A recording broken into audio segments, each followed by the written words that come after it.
You're listening to Tech Talk, and in the last 10 years, the lines between enterprise tech and consumer tech has virtually disappeared. What used to be a clear separation of work or enterprise devices and consumer gadgets is now combined into one, because efficiency has become, I guess, the biggest priority in many facets of life.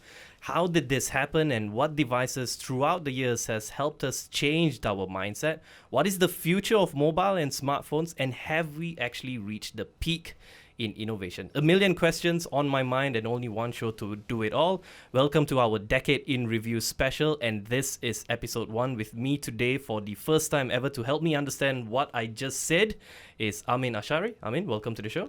Hello Jeff, thank you for having me. And Alexander Wong. Hi Jeff, thanks for having us. And Rory Lee. Hi Jeff, excited to be here. And you guys are from Soya Chin Chow, and we are of course going to be looking back at 2010 and some of the changes that has happened in the consumer tech space. But I guess we have to start with Soya Chin Chow itself. If we were to look back in 2010, if you were to go on to an online search result and Google Soya Chin Chow, I think the number one item that would come up would probably be one of Malaysia's favorite drink. But right now in today, if we were to do a search of Soya Chin Chow, your website will be up. So, take us back to 2010. How was Soya Chin Chow different in 2010? All right, thank you very much. That's a very nice introduction. And you're right, back then in 2010, when you search for Soya Chin Chow, you get the drink. Now in 2019 and 2020, you'll get the website. It started out as a blog with Alex and myself. We were, kind of working in telco back then, and we saw that a lot of people that were covering the telco beat and the consumer devices beat were not like really covering those stories in depth. And we figured out, hey, we have some information that we can share that might help people in making their decisions on subscribing to mobile plans and buying telephones. Why not help them out? So the idea was just to provide information that could help people in making their decisions. I think our analysis, Alex did a lot of that, grew to become something that people appreciate and they like. They kind of like our raw style of reporting stories as it is, and telling the truth and always adhering to integrity and stuff like that. And here we are.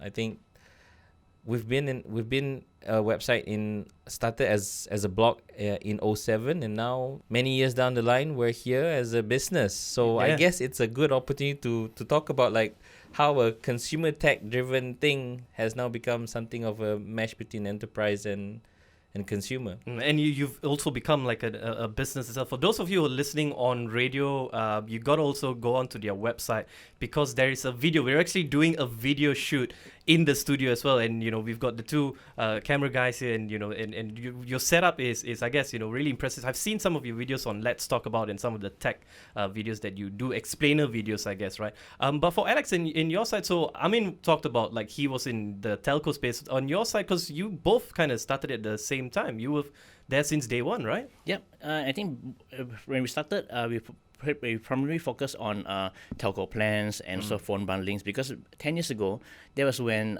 Malaysia starts to get the latest iPhones. We got the iPhone 3GS and iPhone 4, and there's a lot of confusion out there, like, should I get it outright or should I get it with a plan? So I remember that. Yeah. So that's where we give an in-depth analysis on the plans that you should get. Right, so that was, I guess, 2010. Again, it's funny because it's only 10 years ago when Malaysia really saw the impact of what, the devices like the iPhone had.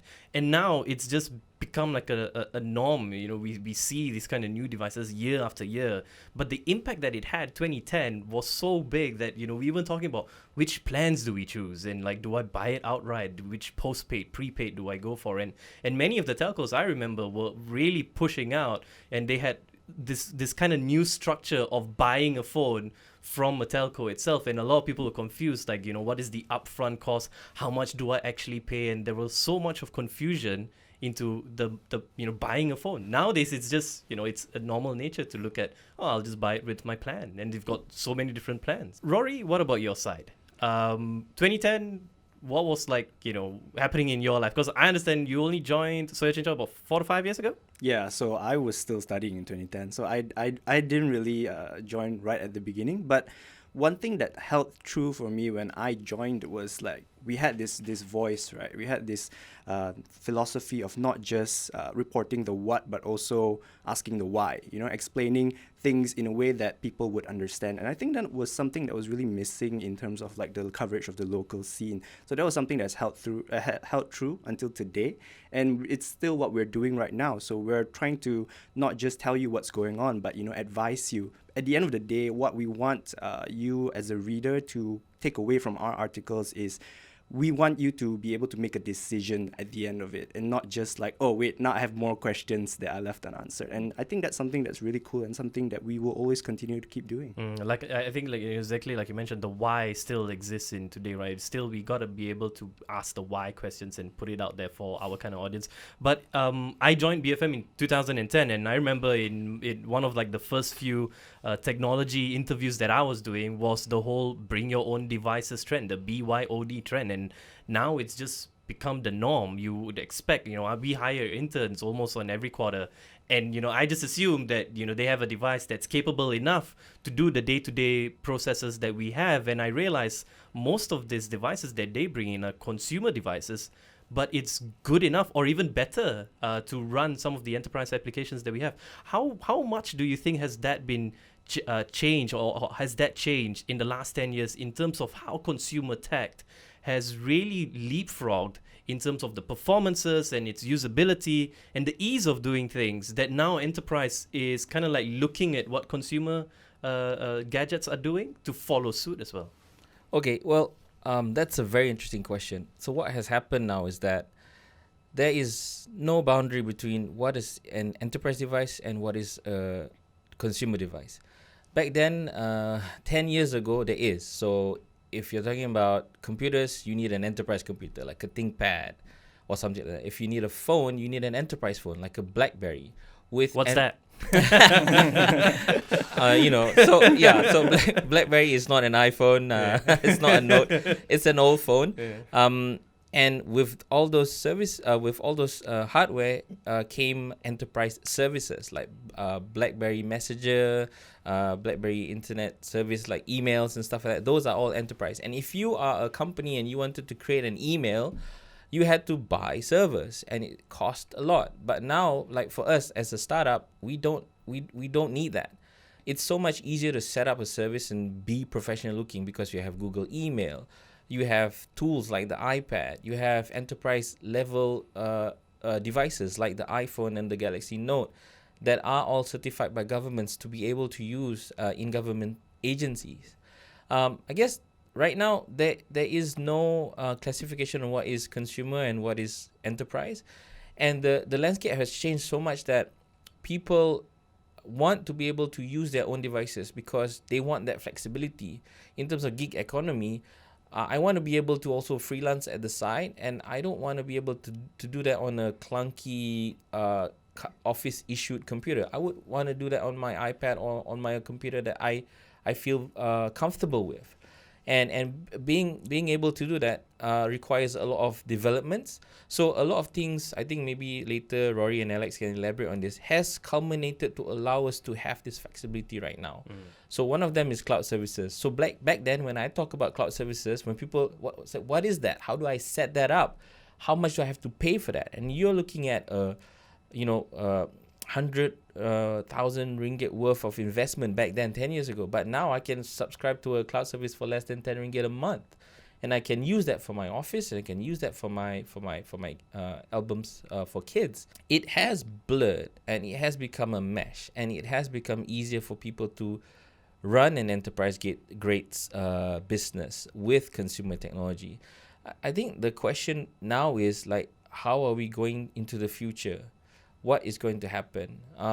What I see happening now is there's like a blend between what your work is and what your life is. A lot of people now are doing work in their free time because that's when they get inspiration. And a lot of people are also doing personal things in their work time because 11/11. You want to shop online and you want to shop to get the free shipping and all that stuff. But I think companies in the future and enterprises in the future need to be open to this. And this is not anything new. I think a few years back, Google has allowed you to get free time. So you get a day to just do your own thing.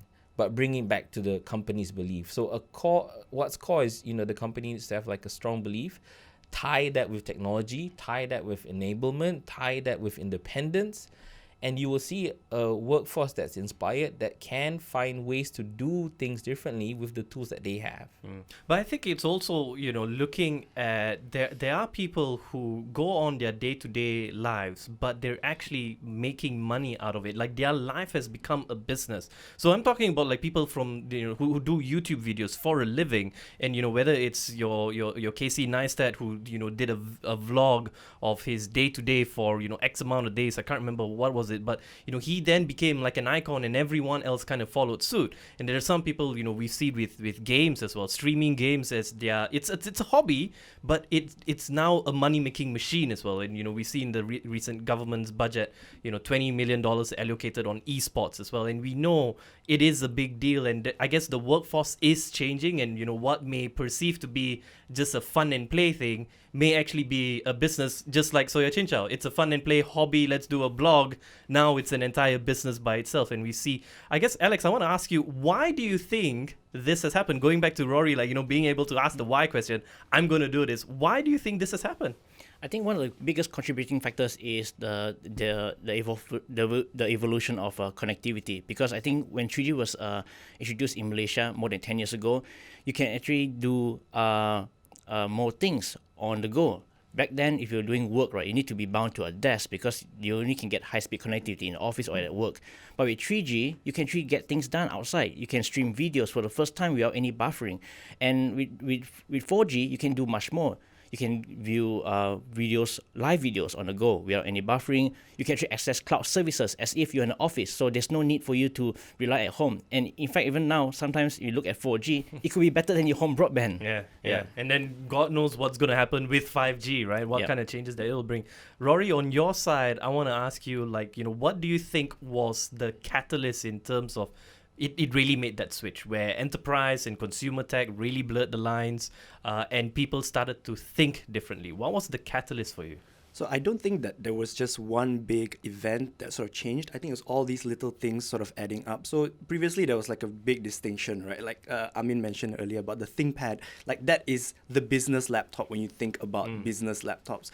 And then since then, with the development of like mobile technology, how good for our wireless networks are getting, right? So that has gradually sort of like, it's almost like a domino effect, right? And then right now, if you look at ThinkPads of today, right, they're built not only to appeal to business customers, but they're also trying to appeal to the consumer or like non-enterprise customers. So you have like the thin and light ThinkPads that, those were not a priority back then, the sacrifice on ports. So I think it's all like small sort of cascading effect that because of this, it influenced this, and now even people who have been making sort of enterprise grade stuff specifically for enterprise are trying to appeal to the consumers as well. And like you said, with the evolution of how people can monetize, how game streaming, live vlogging and stuff like that, the sort of landscape of what is pro grade, what is enterprise grade is really blurred. And you're seeing consumer products with the pro branding on it because they want to appeal to that aspect of the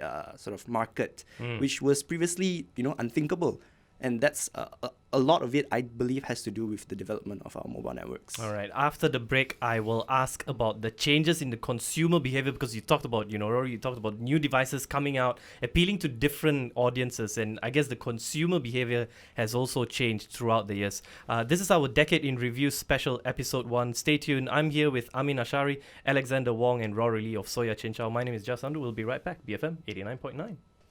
Welcome back to our Decade in Review special, and this is episode 1, part 2. I'm here with Amin Ashari, Alexander Wong, and Rory Lee from Soya Chinchao. And earlier on, before the break, we talked about how you guys actually came about to an entire business itself. 2010, really much just a hobby, but then now it's an entire business itself. And for those who are listening on radio, I suggest you to also go on to Soya Chinchao's website, because there will be a video version of this interview as well, so you can go and check that out. And I guess just before the break, Rory, we're talking about there are new devices that have appeared in the market that was previously really targeted to the enterprise sector, but now it has, they've got new kind of, I guess, consumers that they're trying to attract, whether they're enterprise brands, but they're creating devices that are catered to a variety of different users. How much do you think the consumer behavior has actually changed throughout the years with the rise of this, so many new devices in town? We've got, things like the iPads that, are really changing the workforce. How much do you think has our behavior changed, that now there's new devices catered to you as an individual instead of you into a group? I think it's the biggest thing is that people are getting more picky. That's one thing that I noticed, that previously it's like if you wanted something for your business, you just go out and buy the most businessy thing, which is like, I don't know, ThinkPad or something like that. Now you have so much more freedom, and people are getting more critical, and they are, with the internet, people have the opportunity to sort of voice their opinions and share like what they think works, what doesn't work, and that has sort of like, just added on to itself, and it has created, I would say, more educated society in terms of like what kind of devices that they want, what kind of stuff that you need to look at, and I think that's a really good thing actually. I just want to add to that, like personalization is a big thing as well. So a lot of people, I mean back then, okay, so 10 years ago, you come into the company, you expect the company to provide you a laptop. You expect them to provide a reasonable laptop, but it's probably like it's handover by multiple different employees that have been using it, right? So it's I a few years old. It's a new laptop. Okay, they will give you a new laptop, because for me it's like if I go to work 10 years ago and they give me like a hand me down, like, sorry dude, you gotta invest in the tools that I need. You see, that's why you started your own business. Yeah, but the thing it's is different in the corporate space. Yeah. They need to change, because what happens is that when you get a standard issue laptop, it's decided by somebody. It's decided by maybe the CTO. Most of the time, I'm sorry to say this, CTOs are dinosaurs. They work in technology, but they don't move as fast. I can understand they want security. Control is important. Everything they need to be able to control. But there are tools nowadays that allow you to manage that easily. Just to add to what Rory says, is personalization is key, because I want to bring a device, whether it's a laptop or a phone, that represents me. I don't want to get a brand that's not me. I want my brand. So if my brand is Apple, or if my brand is Huawei or Dell or whatever, I want that for myself, because it's a representation of me. And I think in the workspace today, that's a huge deal. Like I want to bring, if I like a Note, a Samsung Galaxy Note, I want a Note for my work device. I don't want whatever that you want to give. Even if I like a Note and you want to give me an iPhone, even if it's the latest one, I'll say no, thank you. I'd like to keep my Note.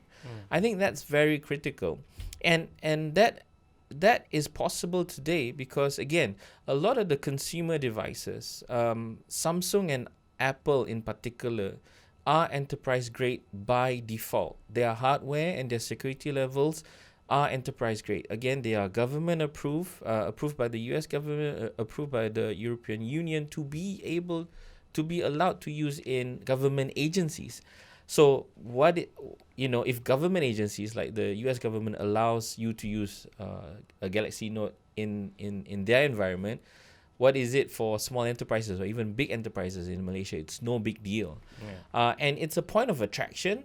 So if you come in, if I'm a young employee, maybe Rory can represent this, right? So if I'm a young employee, and it's okay, Alex, I'm on the same boat as you. We're feeling the burn here, and we're starting our work journey, right? And if there's a company that says, okay, dude, you can come in here, you get an allowance of 3,000 ringgit for whatever computer or laptop or whatever that you want. We'll foot that bill and it belongs to you. So when you leave after X amount of years, right, it's yours. That's a huge boost, because I can buy like a device that's me, Yeah. What do you think, Alex? Yeah, I think it's a big major shift, because I remember back in the days, right, you get a chunky old laptop, Yeah. and then remember when you need to deal with a lot of emails, you need to archive it in a file on the computer. If you lose that, it's gone, and you need to constantly clear the space. But now everything's on the cloud, so if you need more space, your system administrator can just automatically scale it up. You don't need to worry about space for the emails. What era are you guys from? All this is like alien to me. I'm still like complaining about, my laptop not heavy, too light, too heavy lah. I need a bit lighter lah. My back hurts. Yeah. Okay. So it's like a very different sort of era, right? Because for me, I didn't have like this whole pass me down sort of kind of thing. It was always like BYOD is like normal to me, and so when I was talking to Alex about his experiences in the past, he used to talk about how they would like hand down like really lousy laptops and stuff like that, and I'm like, oh my god, I cannot imagine working in that kind of environment. I'd just be like, oh. And also it's hierarchical. Yeah, so exactly. In companies, I think even 5 years ago, right, or as recently as 3 years ago, the big wigs get the most powerful laptops, but they don't do the most things. They just make the decisions, right? But it's the people that's on the ground that needs to edit, that needs to take pictures, needs to manipulate large files, and they get the worst laptops, the heaviest, the lowest battery life. It's weird. So all this structure, right? So we're talking about liberalization, right? All this is just maintaining the status quo. So if a company that really wants to innovate, right, it starts with the core. So the core is liberalization. And then people say, if I give too much power to my workforce, right, how do I control them? Here's the thing. When you have talented people, when you have inspired people, you don't need to control them. You just need to make them believe in a cause. And they will all go in the same direction. They might take different paths, but they will all go in the same direction. Then you ask me, what does all this have to do with enterprise and consumer tech? Well, it starts from the device, because we are so personalized and so, the phone that I carry means something to me. To be able to tell an employee, look, you have the power to choose your device, is a strong message to say to the employee, to say, look, if you can choose your own device, that means you're independent. You can make your own decisions in the company.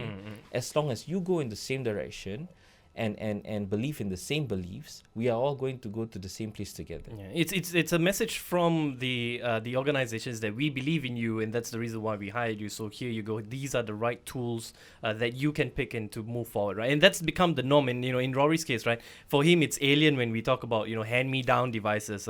But let's move on to the app society or the app economy itself, because again, 2010 it was very new in the space. People were still, I guess, trying to find ways to build apps, develop apps, and it was such a long process.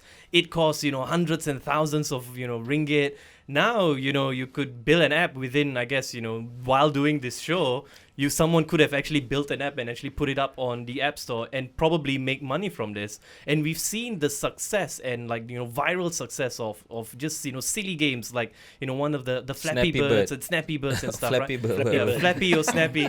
There were so many iterations of it as well. So, but we've seen how things like this was 2010. No one would have imagined that something like this would exist and would be such a big deal. But it has changed the way we work. And let's start, I guess, with messaging, because communication is key, whether it is on your personal, social life, or in the workforce itself. We've seen the rise of things like Slack, and then we've now seen, I guess, WhatsApp has been embedded into not just our personal life, but in our workforces as well. How much do you think the app society, app economy, I don't know what's the right word to use, but just everything about apps has changed the way we interact with our devices, the way we communicate? Alex?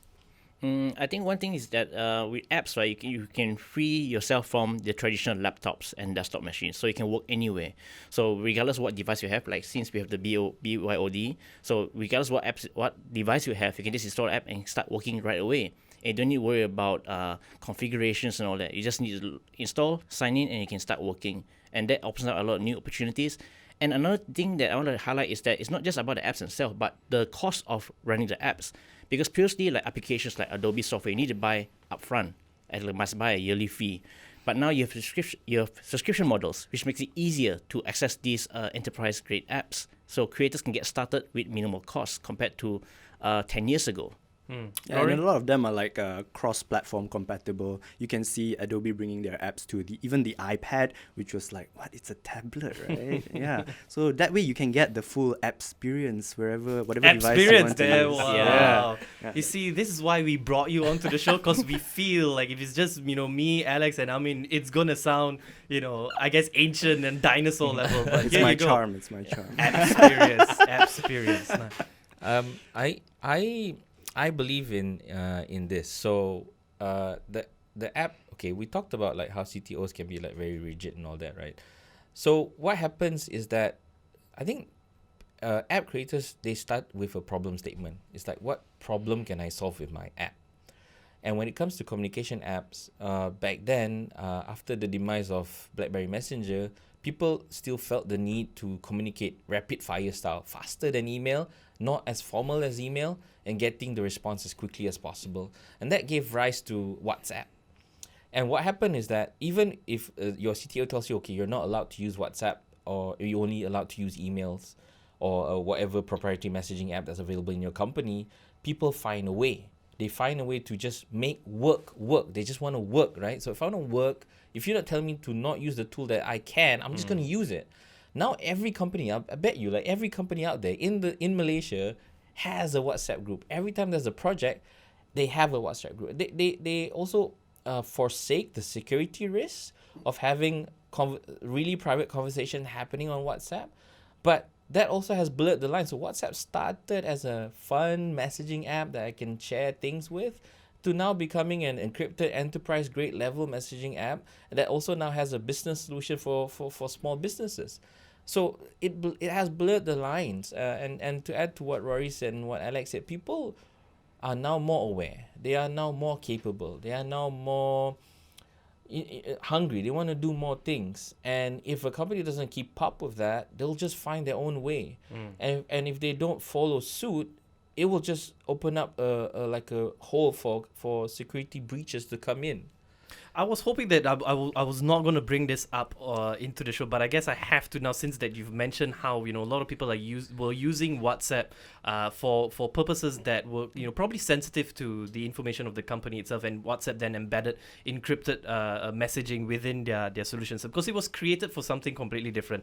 And on that same lines, I guess we have to look at their parent company, Facebook, which is, you know, capital Facebook, right? And one of their solutions is the lower caps Facebook, and you know, and No, that previously it was Facebook. Now it's Facebook. Yeah. So with Facebook, the social media platform itself was created to just be a fun and play things. But now, you know, it is the world's biggest scandal when it comes to data privacy and, you know, how they abuse our data and what they do with our data. Yeah. It's become a political tool, and it's become also, I guess, in the business sense, it's become a business tool. Because if you want to go online, one of the things that people ask you is like, do you have a Facebook page? And do you interact with your Facebook users? Do you use Facebook ratings? Do you do marketing on social media on Facebook, right? Yeah. That's become such a big deal when we, you know, look at how businesses have changed, and they've started for one thing, pivoted to a completely different thing, because we found ways to use it to our own benefit, I guess. Right. Let's talk about the future of, I guess, mobile. Before I guess later on we'll talk about VR and AR and all these things. But have we peaked in terms of innovation with mobile devices? Not at all. No, I don't think so. Yeah. We're nowhere close. I mean, I have a Galaxy Fold, so it's a folding screen. Okay, I just wanted to say I have one. Literally a flex. Yeah, there we go. The end of show. Thank you for watching, guys. Why I brought that up is because we've only started to like really understand what can happen. Back then, everything, I think, clunky and slow is like a really fitting way to describe how things were 10 years ago. Now we talk about all these buzzwords like artificial intelligence and machine learning. Those things require like huge, massive computers back then. People don't even understand, but now we have that in our consumer grade, normal day-to-day devices. And why I'm saying that is that this artificial intelligence and machine learning is now opening a path for us to do and achieve and create more things faster, and we're allowing more possibilities into the future. When I first read about the Galaxy Fold and when we got wind that it was going to be announced early this year in Barcelona, was it? Before it was San Francisco. In San Francisco, yep. During the launch of the Galaxy S10. We were all skeptics. We didn't believe. We said, oh, no, that technology was going to be at least 3 years down the line. And during the launch, DJ Ko, the CEO of Samsung, went out without an intro and said, I have the fold in my hand and this is amazing. And we were blown out of the water. That was like an amazing opener for the year. Obviously, things have slowed down. We saw the Fold, we saw the Mate X and a few other iterations of folding devices, but only the Fold is now available for consumers. Obviously, things have slowed down, but Yeah, it's the hype curve, anyways, right? it is, but it showed you what's possible. And I'm not limiting it to just the Fold, but what it has enabled you to have. So you can have a folding device now, but that also opened the doors for a lot of other things in terms of what technology can do for you. So we're nowhere near where the limit of technology is. It's going to be exciting times and scary times. I think, Rory, you mentioned technology can be scary also, right? Yeah, but to add on to your point, I think that the smartphone, the Fold was so important. All these folding phones were so important because they came at a time where a lot of us, I think, thought that, okay, this is like the peak of smartphone. This is what the smartphone will look. You know, it can't develop anymore. We're looking for the next thing. And then in comes the folding smartphone, and it's just like, oh, wait, there's this whole other aspect that we haven't even considered, you know, the possibility of. It was always sci-fi until it wasn't, and I think that was really cool. So right now, the current iteration of it, I'm still a bit skeptical because the app support isn't quite there, the software isn't quite there, but the concept has just so much potential. So whether we have reached the peak of sort of smartphone development, I don't think so. But in terms of mobile development and how things are going to be on the go, I don't even think we've like scratched the surface. So whether that future would be centered around the smartphone or not, or like a folding device or something else, we don't know. But we know that, you know, there's still so much more to see. We won't have the answers anyways because, you know, we can't even predict in 2010 if you ask us, I- do we think you will have a foldable smartphone? We'll laugh. I have a say in that, right? So we are at the peak of where we can be right now, but this is only the beginning. Cloud services, which were like very cumbersome, like I was resistant to using cloud only a couple, 3 or 4 years back. It has now become seamless. I have my phone, my iPad, and my computer. All of them have the same files, and it's currently just update. It will update when I change them. Alright. It sounds I don't know. It sounds normal now, but it's amazing, and it's so easy to set up. Now we have Siri, and we have Google Now. Those are artificial intelligent tools that can help set up appointments. That can tell you what you need now, that can tell you where you want to go. And if you utilize that, those really can help you become more efficient. I want to talk about artificial intelligence, but we got to take a short break. Okay. And then when we come back, we will dive into AI itself, because I want to ask, like, do you think the name, the brand smartphone will actually just change to a personal artificial intelligence assistant, right? Because that's, I guess, for me, is the future. We'll be right back. My name is Jeff Sandhu, together with Amin Ashari, Alexander Wong, and Rory Lee from Soya Chinchao, BFM 89.9. And we're back, and this is our Decade in Review special, part 3 of episode 1. Amin Ashari, Alexander Wong, and Rory Lee of Soya Chinchao. Now, before the break, we talked a little bit about artificial intelligence and how it's now, I guess, we're seeing it on, you know, using it on a day-to-day basis. We're becoming more used to it. It's seeping into our homes as well, with so many new devices that we're using. My colleague Richard, he's got like, I think, 3 Google Home devices that he has at home, and that's just in the space of 4 months, because he just felt like, wow, it's so easy to use, right? What's your take on artificial intelligence? Because there's 2 schools of thoughts. One is the Terminator, Skynet, the end of world. The other one is that, like, you know, it's actually helping me to be more productive. Where do you stand on this? Or is there a third line that, you know, it's kind of like in between? We got to ask the why.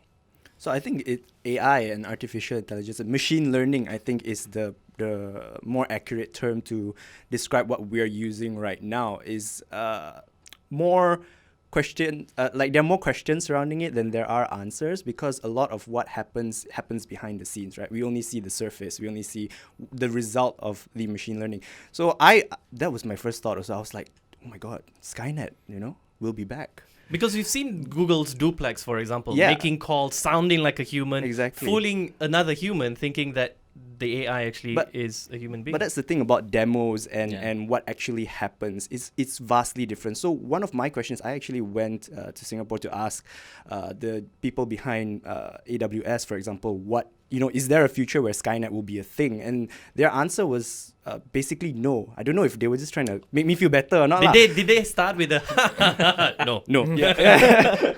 And then, but basically, their explanation made more sense to me. So, the way we use AI or machine learning now is that it is highly specific. So, it is used to do one task and do one task really, really well. The difference between that and something like a general AI like Skynet, where it can do everything, is the way you train. So the way we train our AI module, at least that's how they explain it to me. The way they train their AI modules is that they have a specific task that they tell the machine to repeat and repeat and repeat until it can do it right. So to train something to do everything right, it's just not possible right now. Yeah. So in that sense, the Skynet future is something that's still very much science fiction. The Yes. AGI, the artificial general intelligence. Yes, which is the big baddie, right? Yeah, It's like in every sort of movie that has come out. So if we talk about machine learning AI right now, I think it's definitely more useful. Like for example, when I go to bed, something as simple as setting an alarm, right? I don't need to do that anymore. Just like, hey Google, do this for me, and it's like, okay, settle. And then with the evolution of sort of like macros and commands, you can do entire sequences with just like one command, like let's drive or something like that. So yeah, it's definitely helpful. But should we not put more pressure on the companies that are developing solutions using artificial intelligence? Because at the end, the core of artificial intelligence is the data that's being fed into. And the data can sometimes be manipulated or be biased, and we still don't know so much about the back end of artificial intelligence that whenever we do, as journalists, we do pose these questions, we get the typical response of like, it's, two school of thoughts. It's the narrow AI, which we seem to be pretty good at, but then there's the general AI, which, that's the far-fetched dream. But at the core of it is we're just so used to giving our data, and then next thing we know, there's a solution that's out there for us, or there's an Instagram sponsored post that's promoted right at us. There's a Google ad that's right at us, or a Facebook ad that's right at us, and we don't seem to question why. Do you think like we will have this struggle? Because right now it's very minimal, like, especially in Southeast Asia, in this region. But we've seen in European Union councils, we've seen in, whether it's the Senate meetings with, Mark Zuckerberg and so on and so forth, is that why question of how they use things. Do you think we still lack in terms of understanding the why part of AI? Very much so. So I think you brought up a very good point, Jeff. Always what happens is legislation is slow. So for example, self-driving cars, which involves artificial intelligence. The problem is not the technology that's the limiting factor. The problem is legislation. So if a car that's powered by Google or Tesla, right, it drives and it crashes by itself, who do we blame? The owner? The manufacturer? The programmer? We don't know. There is no right or wrong answer for that. So I read somewhere, I don't have the facts with me right now, but as far as I can remember, California tried to pass a legislation in terms of defining what artificial intelligence is. And even them, they're quite forward thinking and all that. They got the definition wrong. And they had to come back to the drawing board and figure out, okay, what is it that defines a self-driving car? Because they wanted to pass a legislation.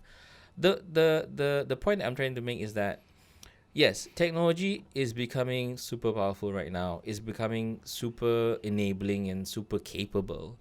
At the end of the day, we are still the people that are controlling that technology. We are the ones that decide when we turn it on and when we turn it off, when we want to look at our phones and when we don't want to look at our phones. At the core of this is, as much as we would like for technology to be sufficiently advanced to make our life easier, we should not underestimate what it can do to us as well.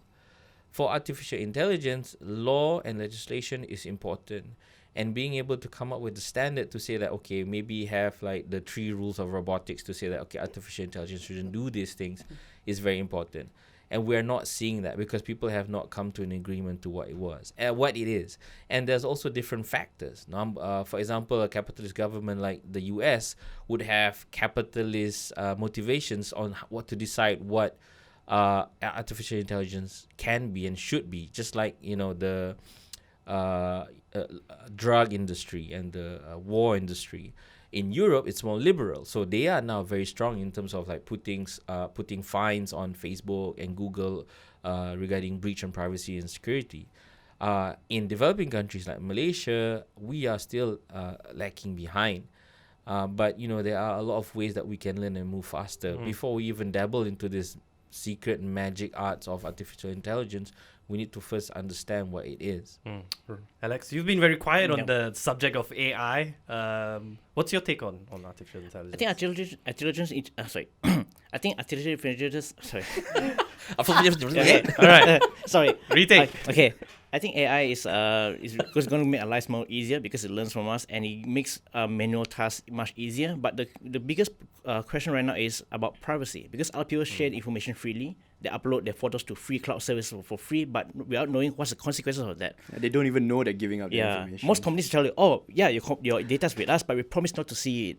The biggest lie on the internet, right, is the I agree button. Yes. Is that you read everything? Have you read this? Yes. Yeah, and then since we talk about the decade, right? So early this year there was this 10-year challenge where people freely uploaded, oh okay, this how it looked like 10 years ago and this how it look like right now.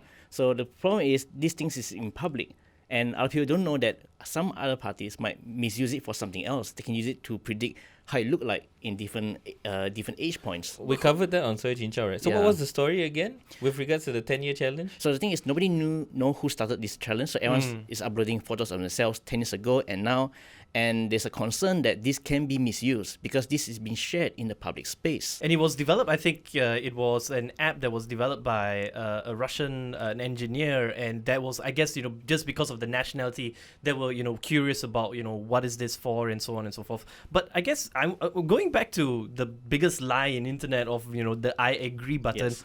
Who's at fault here? Because, is it us? Is it our own fault that we're just scrolling down to the bottom of the page to click that I agree button as fast as we could, or is the mistake done on the organization itself? Because some of the languages that's used in the terms and conditions can sound alien to me. So how do we go about being able to actually understand what I'm agreeing on? Okay, I think I got an idea to solve that problem. All right. We live in an age where cars can drive themselves. Our phones can speak back, tell us jokes and rap and things like that. And Rory still rap better than AI though. And I'll take Siri on, no problem. And we're asking, who is to blame when I myself tap on I agree, right? Then the question is, this language we don't understand. I'm sure, right? If somebody heard about this, I don't know. I didn't do my research on this terms and condition thing. But if there's like a website that I can just say, okay, I'm subscribing to this service, is the term and condition helpful to me or not helpful to me? Should I just click I agree? And if that website is trustworthy, right, I'll just go to that website and just refer to that website. If there's an app, right, that will tell me, okay, you're subscribing to XYZ service.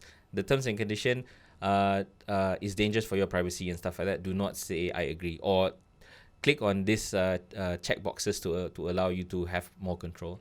To a certain degree, a lot of brands are doing this. Not a lot of brands. So Google and Apple are doing this. So in their App Store, I will not download anything that's not available on Google Play Store or Google App Store.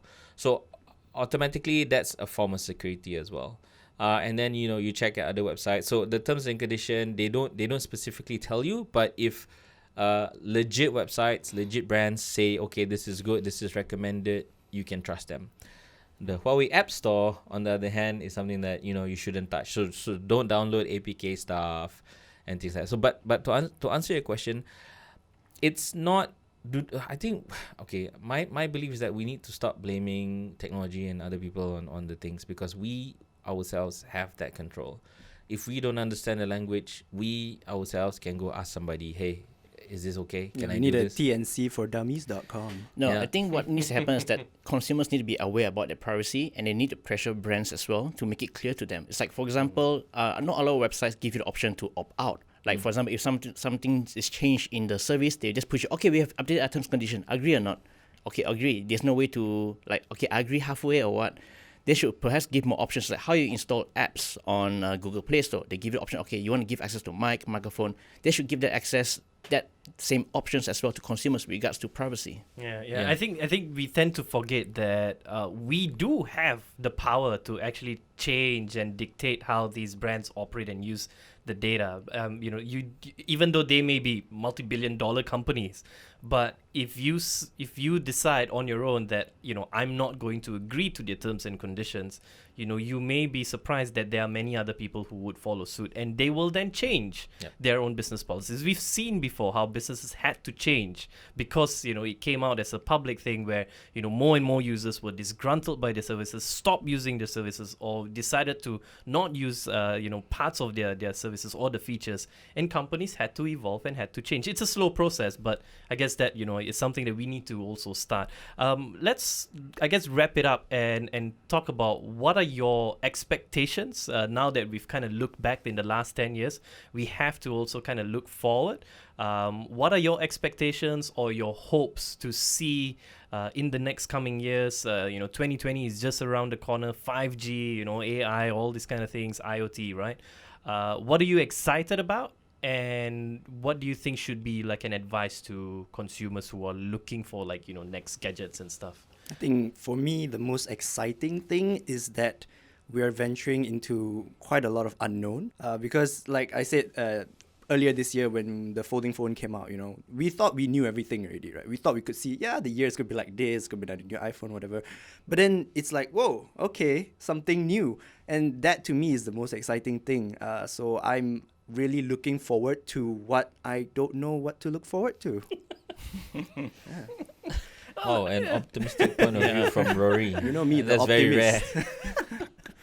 All right, Alex. I think I share the same sentiments as Rory as well, because the past 10 years, right, if you look at all the smartphones, they all have the similar candy bar form factor. And you compare that to 20 years ago, we have flip phones, rotating phones and all that. And I think that's coming back for the next 10 years. So with the folding phone, I think it opens up more possibility. And as you said, 5G will open more possibilities. So I guess there'll be more tools and application out there that can help businesses to be more efficient. Yeah. And my hope is that consumers should be more well informed on what's going on, because with cloud service and with AI, right, there's a lot of security concerns that need to be answered. Yeah, so please read surgeonshow.com. And listen to And listen BFM's to Tech BFM, Talk of as well. course. I mean, come on. Yeah. Listen to BFM and read Surgeon Chat Yeah. at the same time. Yes. I mean, That's the yeah. perfect. Best combo. Multitasking at its best. I mean, what about you? Okay, so yes, I agree with Rory.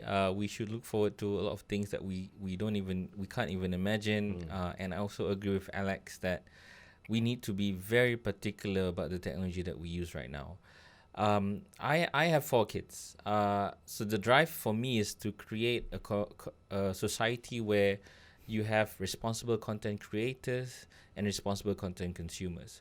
We need to be discerning in the things that we create, because we can create a lot of things. Like anything can go viral. And that virality can change a country, can change the world. But at the same time, if we don't be critical and analyze, and we only we don't think about it, and we give our phones that is a window to a universe that we don't even know everything about to our children that's only 3 or 4 years old, we run the risk of exposing them to things that are very dangerous. I do look forward to how technology can enable me as a person, enable my family, enable the society, and enable companies and businesses to do more things for the environment and for the world and for everybody else. But if we are not careful, it can so very easily go the other way around. All right. I guess that kind of wraps up our episode 1 on Decade in Review. My guess, I'm excited about just, like you said, excited about the unknown. But I do believe that I think the word smartphone will probably disappear in the next 10 years, and it will just be my personal assistant is, so and so, right? And the smartphone word disappeared already. Well, we all just call it a phone. A phone, yeah. that we don't call on. Yeah, exactly. Exactly. It's not even a phone anymore. We don't even call. That was Amin Ashari. Thank you very much. Thank you very much, Jeff. Alexander Wong. Thanks, Jeff. And Rory Lee Thank you. from Soya Chin Chow. And of course, if you're listening to this on radio, you can go on and check out Soya Chin Chow's website. There will be a video that's part of their Let's Talk About. So that will be on video. You can check it out. My name is Jeff Sandhu, and this has been our Decade in Review special on BFM 89.9, the business station. Thank you. Yeah.